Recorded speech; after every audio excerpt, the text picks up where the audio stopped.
भारतीय वायुसेना के लड़ाकू विमान जगुआर के दुर्घटनाग्रस्त होने की खबर से पूरे क्षेत्र में सनसनी फैल गई। ये घटना शुक्रवार को हरियाणा के पंचकुला जिले के मोरनी के बालदवाला गांव के पास हुई, जब विमान ने अंबाला एयरबेस से प्रशिक्षण उड़ान भरी थी। सौभाग्य से पायलट समय रहते पैराशूट के जरिए सुरक्षित उतरने में सफल रहा और उसकी जान बच गई। हालांकि इस हादसे ने कई सवाल खड़े कर दिए हैं, विशेष रूप से तकनीकी खराबी और सुरक्षा उपायों को लेकर। भारतीय वायुसेना के अधिकारियों ने इस घटना की पुष्टि करते हुए बताया कि दुर्घटना की जांच के आदेश दे दिए गए हैं। प्रारंभिक रिपोर्टों के अनुसार ऐसा माना जा रहा है कि यह हादसा तकनीकी खराबी के कारण हुआ, लेकिन वास्तविक कारणों का पता विस्तृत जांच के बाद ही चल पाएगा।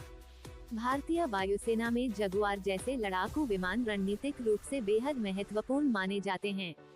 ये विमान लंबी दूरी तक मार करने में सक्षम हैं और कई बार दुश्मन के इलाकों में गहरी घुसपैठ करने के लिए भी इनका इस्तेमाल किया जाता है। दुर्घटना के बाद घटनास्थल पर स्थानीय प्रशासन और सेना के अधिकारी तुरंत पहुंचे। ग्रामीणों ने बताया कि विमान आसमान में उड़ते उड़ते अचानक असामान्य व्यवहार करने लगा और कुछ ही पलों में तेज धमाके के साथ जमीन पर आ गिरा। इस घटना के बाद इलाके में धुएं का गुबार छा गया और लोग घबराकर घरों से बाहर निकल आए।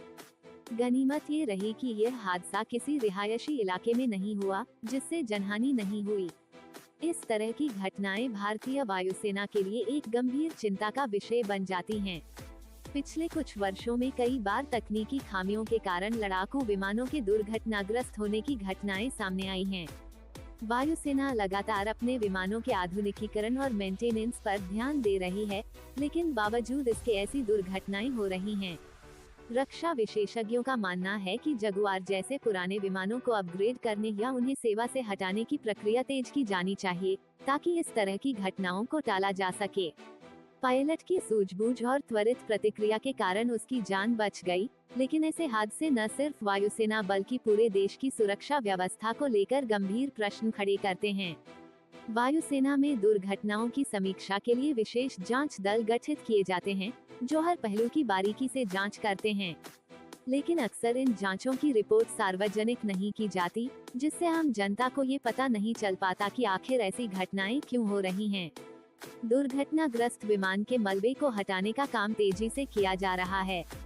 सुरक्षा एजेंसियों ने आसपास के क्षेत्र को घेर लिया है और स्थानीय लोगों को वहां जाने से रोका जा रहा है।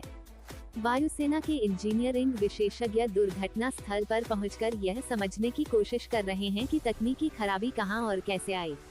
कुछ विशेषज्ञों का मानना है कि पुरानी तकनीक और लंबे समय से इस्तेमाल किए जा रहे विमानों में इस तरह की घटनाओं की संभावना अधिक होती है।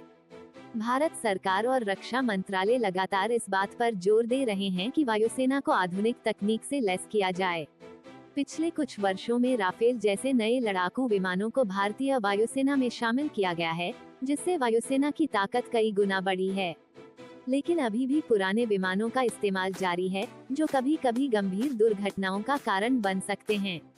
इस दुर्घटना के बाद से वायुसेना के भीतर एक बार फिर सुरक्षा मानकों और विमानों की मेंटेनेंस प्रक्रिया को लेकर चर्चाएं तेज हो गई हैं। विशेषज्ञों का कहना है कि अगर वायुसेना को भविष्य में ऐसी घटनाओं से बचना है, तो उसे तकनीकी सुधारों के साथ साथ पायलटों की आपातकालीन स्थितियों से निपटने की ट्रेनिंग पर भी और ज्यादा ध्यान देना होगा। इस तरह के हादसे केवल एक विमान के गिरने तक सीमित नहीं होते, बल्कि इससे पूरे वायुसेना के मनोबल पर असर पड़ता है। हालांकि पायलट सुरक्षित है, लेकिन इस घटना से कई महत्वपूर्ण सबक लिए जा सकते हैं।